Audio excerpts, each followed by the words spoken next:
ये पैसेज के वो शब्द हैं जो आपके पैसेज की मेन थीम का आंसर होंगे, पैसेज के सेंट्रल आइडिया के आंसर होंगे, पैसेज का सुटेबल टाइटल के आंसर होंगे, और बहुत सारे व्यक्तियों के नाम इनसे जुड़े होंगे।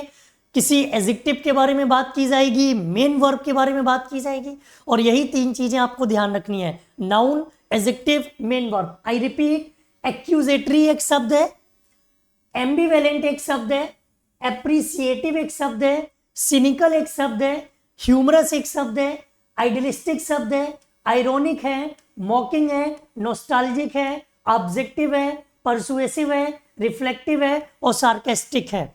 ये ऐसे कीवर्ड्स हैं जो पैसेज के main idea, main theme, central idea या पैसेज का सुटेबल टाइटल का डायरेक्ट आंसर बनते हैं।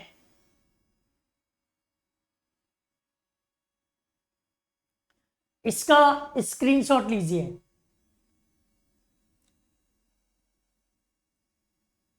ले लिया स्क्रीनशॉट? डन। इसके अलावा और कौन सी बातें आपको याद रखनी है वो इसे समझो। By reading a few beginning and concluding sentence we can determine with what mood, attitude और feeling the authors has written the passage and also focus on words. कई बार क्या होता है कि हम पैसेज, बहुत सारे लोगों का अपना तरीका है। अगर आप कैट वाले स्टूडेंट्स की बात करोगे जो मैनेजमेंट स्टडीज की तैयारी करते हैं, उन स्टूडेंट्स की बात करोगे, उनकी एक टेक्निक मुझे बड़ी अच्छी लगती है। वो पैसेज का मूड देखते हैं, पैसेज पॉजिटिव सेंस पर है या पैसेज नेगेटिव सेंस पर है। पैसेज में अगर टेररिज्म की बात की गई है तो पैसेज का जो सेंस है वो नेगेटिव है, उसमें नेगेटिव थॉट्स बताए गए होंगे कि इनकी हत्या हुई, उनकी हत्या हुई, इनको मारा गया, उनको मारा गया। अगर पैसेज में डॉरी सिस्टम की बात की गई तो वो एक नेगेटिव पैसेज है, वीमन एम्पावरमेंट की बात की गई तो वो पॉजिटिव पैसेज है।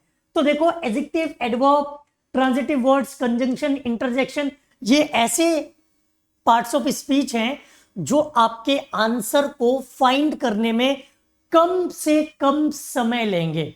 हम ये नहीं कहते कि इनको देखते ही आपको आंसर मिल जाएंगे, ये कम से कम टाइम टेकिंग होंगे। जब आप इस तरह की चीजें देखेंगे, कोई एडजेक्टिव किसी व्यक्ति, किसी वस्तु से रिलेटेड होगा, कोई एडवर्ब किसी के काम करने की तरीके को बताएगा, ट्रांजिटिव वर्ब्स, जो वर्ब्स किसी ट्रांजिटिव वर्ब मतलब कोई इंसान काम कर रहा है और उसका काम किसी दूसरे तक पहुंच रहा है, तो ए व्यक्ति ने काम किया, बी व्यक्ति उससे इफेक्टिव हुआ, तो ऐसी कंडीशन। कंजंक्शंस, जब कई सारे लोगों को जोड़ने की कोशिश करेंगे। इंटरजेक्शन, जो अपनी फीलिंग्स को बताएंगे। तो यहां से आपको पैसेज का मूड पता चलता है। एक चीज आपको ये याद रखनी है। इसके अलावा आपको जो याद रखना है वो ये याद रखना है, देखो एक चीज जो जरूरी नहीं है, इसे समझो। It is not necessary that you know the meaning of all the words used in passage.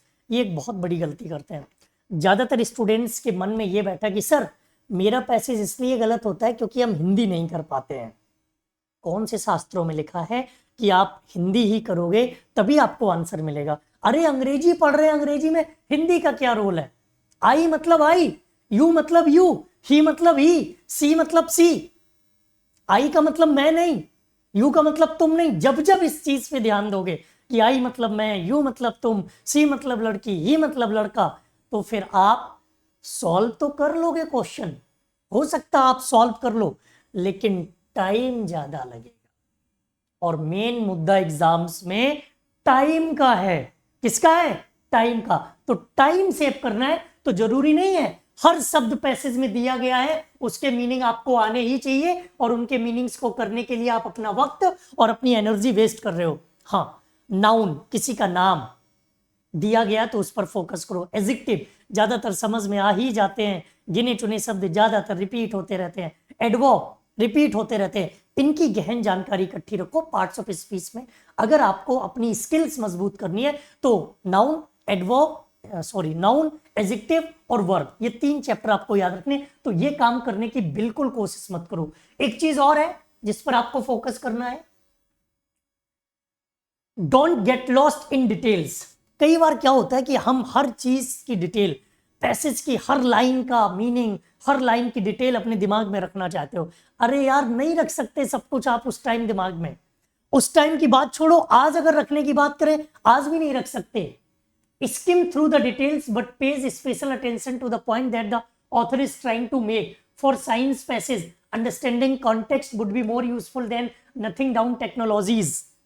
Science वाला अगर कोई पैसेज दिया गया तो उसमें फैक्ट की तरफ जाओ, ना कि ये कि इस टेक्नोलॉजी का हम कैसे यूज करते हैं, ना कि ये कि बस कैसे चलती है, जबकि ये ध्यान रखनी है कि बस किस सिद्धांत पर काम करती है। बस के चलने का आपको नहीं तरीका जानना है, बस किस सिद्धांत पर काम करती है ये ध्यान रखना है। चारा मशीन कैसे चलती है, कौन चलाता है, ये ध्यान नहीं रखना है। आपको केवल ये ध्यान रखना है कि चारा मशीन में कौन सी ऊर्जा किस ऊर्जा में बदल जाती है। शारीरिक ऊर्जा, यांत्रिक ऊर्जा में आप इस चीज को ज्यादा अच्छे से जानते होंगे। गतिज ऊर्जा यांत्रिक ऊर्जा में बदल जाती है। हो सकता है मैं गलत हूं, मैं समझाने की कोशिश कर रहा हूं केवल। समराइज इस पैराग्राफ। सेंट्रल आइडिया के लिए मैंने कीवर्ड्स बता दिए, सेंट्रल आइडिया आपको पता चल जाएगा। फाइंड द सेंट्रल थीम, वो भी मैंने आपको बता दिए। एलिमिनेट एंड सिलेक्ट, जो चीज इंपॉर्टेंट है वो नाउन है, वो एडजेक्टिव है, वो आपका मेन वर्ब है। बाकी चीजें एलिमिनेट करो, जल्दी सॉल्व हो सकते हैं। ये तरीके अगर अपनाओगे, और ये मेरे पास पैसेज है, शाम को 7 बजे इसकी प्रैक्टिस की भी क्लास रखेंगे हम। ये पैसेज भी मैं लेके आया हूं आप लोगों के लिए, और बहुत अच्छे लेवल के पैसेज लेके आया हूं, बहुत ही अच्छे लेवल के पैसेज लेके आया हूं। और सबसे पहला पैसेज मैं नाम से रिलेटेड ही कराऊंगा, आपका नाम से रिलेटेड ही कराने वाला हूं।